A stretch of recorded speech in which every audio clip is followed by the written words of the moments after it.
Good morning kids. आप सभी का स्वागत है मेरे यूट्यूब चैनल स्टडी विद लता शर्मा पर।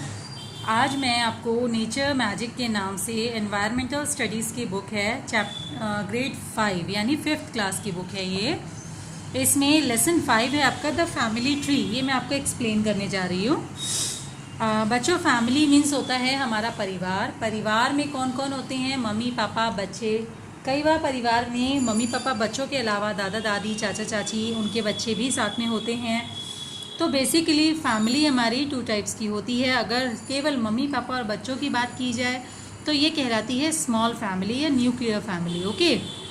वहीं अगर बात मम्मी पापा चाचा चाची दादा दादी कज़िन्स और हमारे सबके साथ में रहने की जाए तो वो कहलाती है बिग फैमिली यानी जॉइंट फैमिली। ओके।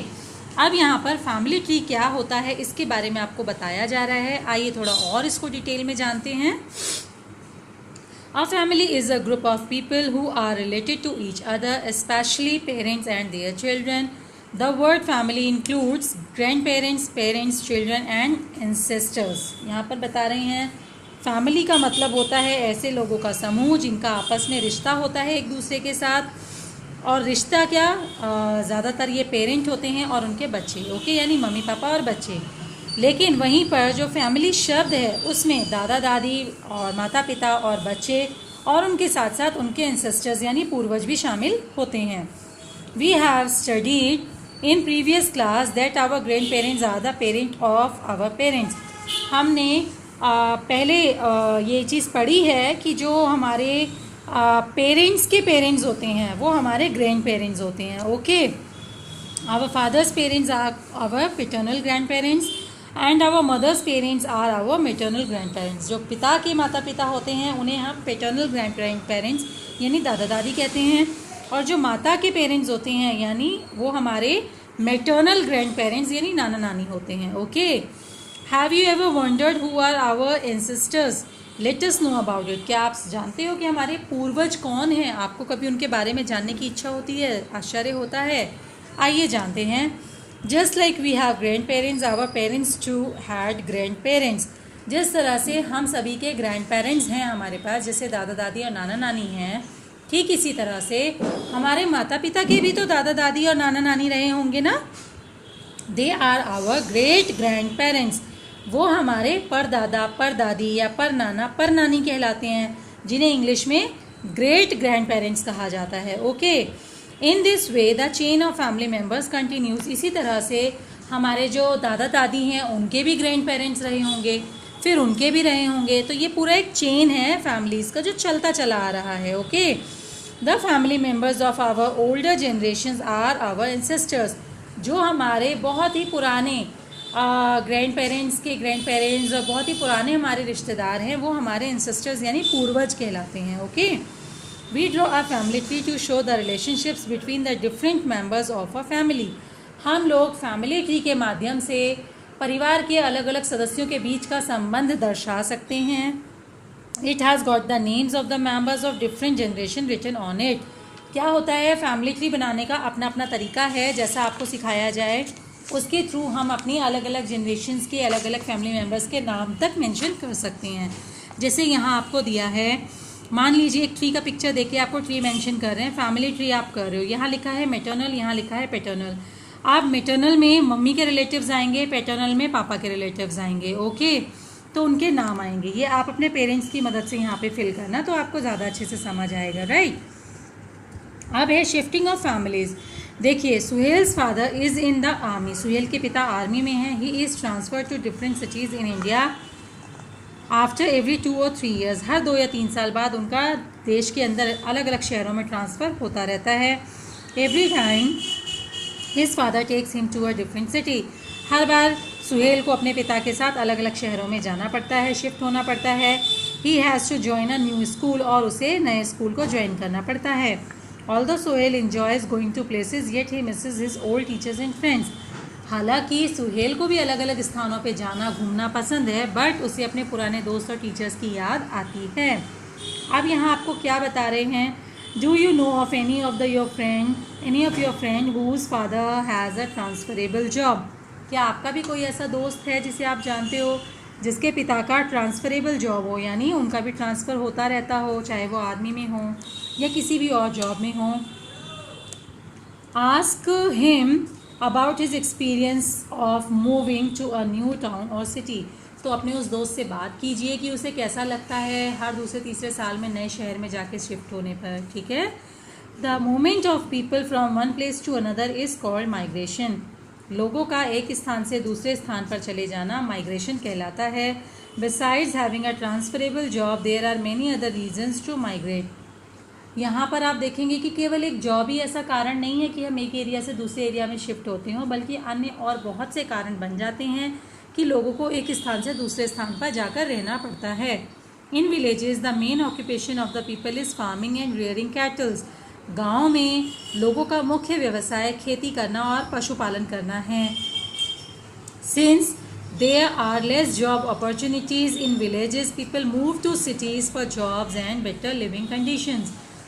क्योंकि गाँव में ज़्यादा जॉब अपॉर्चुनिटीज़ नहीं हैं, ज़्यादा रोज़गार नहीं है, ज़्यादा इनकम के सोर्सेज नहीं हैं, तो लोग बेहतर जीवन यापन करने के लिए, बेहतर इनकम के लिए शहरों की ओर मूव कर जाते हैं, चले जाते हैं। Many people have migrate from villages to metro cities. People who move out of their native country to live in another country are called immigrants। देखिए, अगर गांव को छोड़कर किसी शहर में जाकर आप बस जाते हो तो आप माइग्रेटेड पीपल कहलाते हो, यानी आप वहाँ से रोज़गार के सिलसिले में या किसी भी और बेहतर कंडीशन के लिए आपने मूव कर लिया है, ठीक है, तो आप माइग्रेट पीपल कहलाओगे, माइग्रेटर्स कहलाओगे। लेकिन अगर आप ऐसे ही किसी कारण के लिए, चाहे वो जॉब का मैटर हो, एजुकेशन का मैटर हो या इनकम के लिए, किसी भी पर्पज़ के लिए आप अपने देश, अपनी जन्मभूमि को छोड़कर किसी दूसरे देश में शिफ्ट हो जाते हो तो आप एमिग्रेंट्स कहलाते हो। Okay, people who move into a particular country from one place to another to live there they are called immigrants. अगर आप देश के अंदर ही एक शहर से दूसरे शहर जाते हो तो आप इमिग्रेंट्स कहलाते हो, लेकिन अगर आप देश से दूसरे देश में चले जाते हो तो आप इमिग्रेंट्स कहलाते हो, right. Sometimes people are force to leave their homes because of man made और natural disasters like poverty, building of roads, dams, earthquake, cyclone. This is called displacement. कई बार ऐसा होता है कि आपदाओं के कारण, मुसीबतों के कारण लोगों को अपना स्थान छोड़कर दूसरे स्थान पर जाना पड़ता है। ये आपदाएं कुछ भी हो सकती हैं, चाहे मानव के द्वारा निर्मित गरीबी हो, बिल्डर्स के जो बड़े बड़े प्रोजेक्ट चलते हैं उस कारण ज़मीनों को ख़रीद लिया जाता है तो किसानों को मूव करना पड़ता है ना। रोड बन रहे हैं, कंस्ट्रक्शन वर्क हो रहा है, या नेचुरल डिज़ास्टर हो जैसे भूकंप आ जाए, साइक्लोन आ जाए या और कोई आपदा आ जाए, है ना। तो ऐसी सिचुएशन में जब लोग एक स्थान से दूसरे स्थान को मूव करते हैं तो ऐसे लोगों को के मूव करने को डिस्प्लेसमेंट कहा जाता है। Okay, When there is war, people escape from their own country to seek for safer shelter in another country. Such people are called refugees. जब देश में युद्ध छिड़ा हो, युद्ध का माहौल हो और अपने जान माल का नुकसान साफ साफ दिखाई दे रहा हो तो लोग सुरक्षित स्थान की तलाश में क्षेत्रों को छोड़ देते हैं, चाहे उन्हें शहर छोड़ना पड़े, चाहे उन्हें देश छोड़ना पड़े। तो ऐसे लोगों को रिफ्यूजीज़ कहा जाता है। ओके, जो युद्ध से बचने के लिए अपने क्षेत्र को छोड़ दें, ऐसे लोगों को रिफ्यूजीज़ कहा जाता है। नेचुरल डिज़ास्टर्स लाइक अर्थक्वेक्स और floods make many people homeless. Such people move to new places to find shelter. After the tsunami in 2004, a large number of people lost their houses and shifted to different places. Some people moved to other countries because of their jobs. Some go abroad for higher education and later they settle in those places. यहाँ आपको बता रहे हैं बच्चों कि natural disaster जैसे भूकंप या बाढ़ आ जाए जिस कारण काफ़ी लोगों का नुकसान हो जाता है, घर टूट जाते हैं, तो ऐसे लोगों को सुरक्षित स्थान की तलाश में एक जगह से दूसरी जगह शिफ्ट होना ही पड़ता है। आपको याद होगा, अगर आप लोगों ने सुना हो, 2004 में सुनामी आई थी जिस कारण हज़ारों लोगों ने अपने घर, संपत्ति का नुकसान झेला था। ऐसे लोग अलग अलग क्षेत्रों में जाकर बस गए थे। कुछ लोगों ने तो देश ही बदल दिया था, कुछ लोग अपनी नौकरी के कारण कंट्रीज़ से दूसरी कंट्री में शिफ्ट हो गए थे, कुछ लोग हायर एजुकेशन लेने के लिए शहर छोड़ के, देश छोड़ के निकल गए थे और बाद में एजुकेटेड होने के बाद वो वहीं पर सेटल हो गए। ओके, तो इस तरह से आप देख सकते हो कि बहुत से कारण हो जाते हैं लोगों के माइग्रेट होने के लिए, इधर उधर फैमिलीज़ के शिफ्ट होने के लिए। ओके, आप क्या बता रहे हैं? Changes in family structure, family के स्ट्रक्चर, फैमिली की बनावट, आकार में भी अंतर आ गया है। Nakul's family live together in their village in Punjab. Nakul's father had 3 brothers. One brother shifted to Mumbai as he got a job there in a multinational company.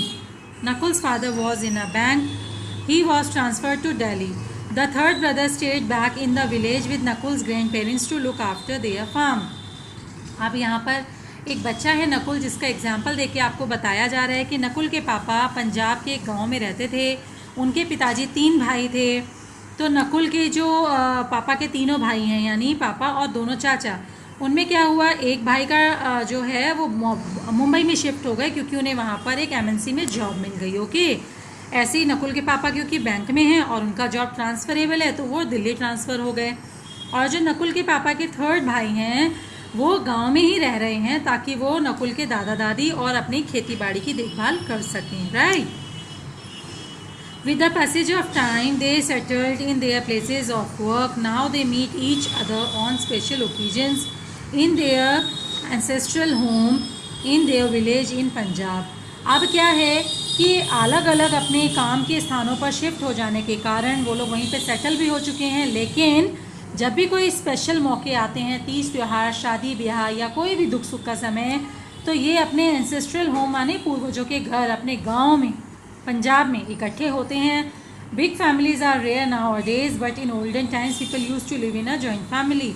आज के समय में बड़ा परिवार देखने को मुश्किल से ही मिलता है, लेकिन पुराने समय में लोग एक साथ सम्मिलित परिवार में ही रहते थे, बड़े परिवार में ही रहते थे मिलजुल कर। Okay, when some members of a big family move to another place it becomes smaller. जब बड़े परिवार के सदस्य दूसरे शहरों में शिफ्ट हो जाते हैं तो ये परिवार घट जाता है, छोटा हो जाता है।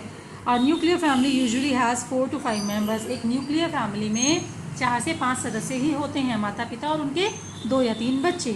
ठीक है। The ways of living in a nuclear family and a joint family are different.